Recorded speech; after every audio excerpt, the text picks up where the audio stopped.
Hi, welcome to a Roboflow training movie.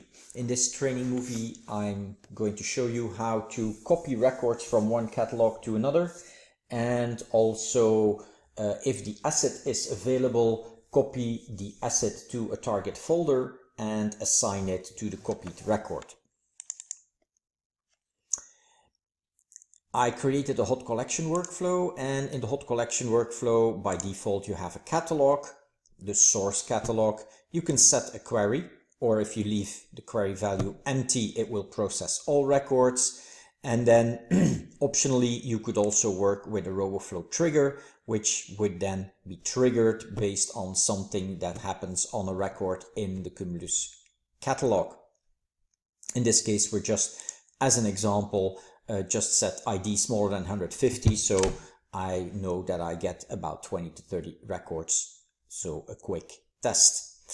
Then here I added a new parameter called target folder. This is the folder to where the files from the original catalog will be copied, and then there is a target catalog called, that in this case is called the watch folder.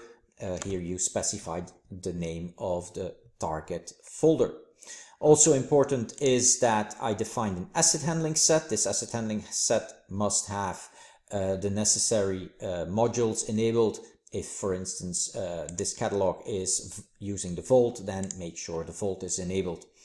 Permission template, the same, make sure that the permission template is correctly set up.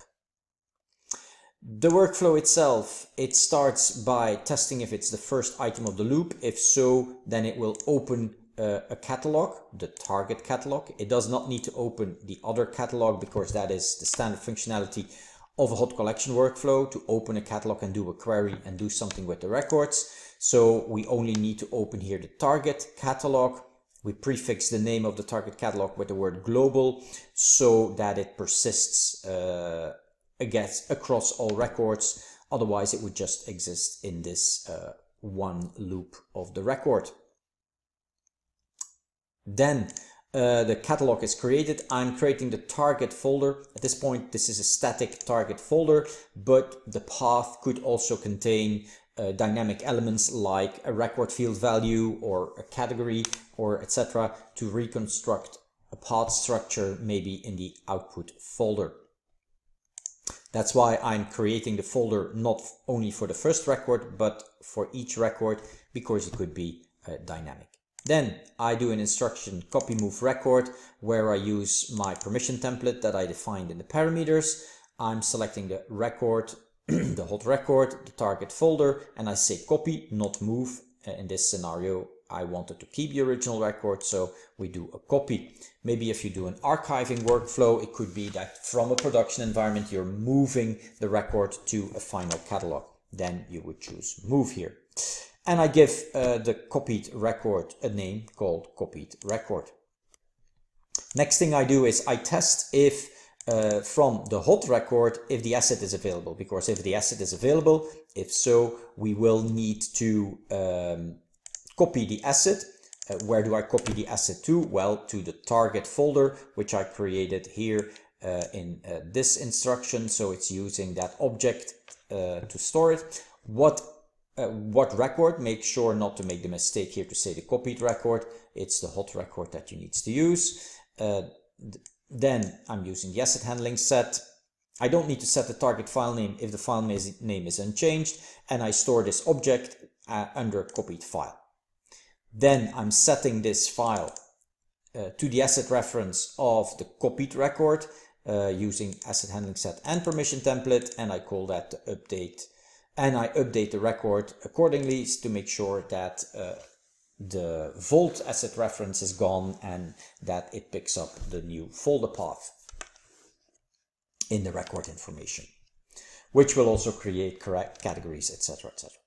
Then I'm testing finally in the copied record if the asset is available. If yes, I'm adding a little entry to the log file saying that it was successful. If it is not available, then I'm adding an entry to the log file saying that it was not available, and so that it failed.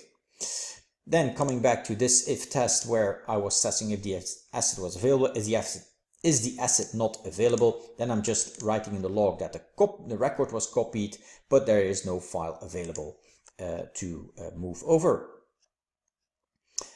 Let's maybe call that no source file available. Makes more sense. And then the final instruction is a test. If this is the last item of the loop, if this is the last record that it needs to process, then it can close the target catalog. So that's the whole workflow. Pretty straightforward. So I have an empty catalog here, my watch folder catalog, and I'm going to run the workflow. Start.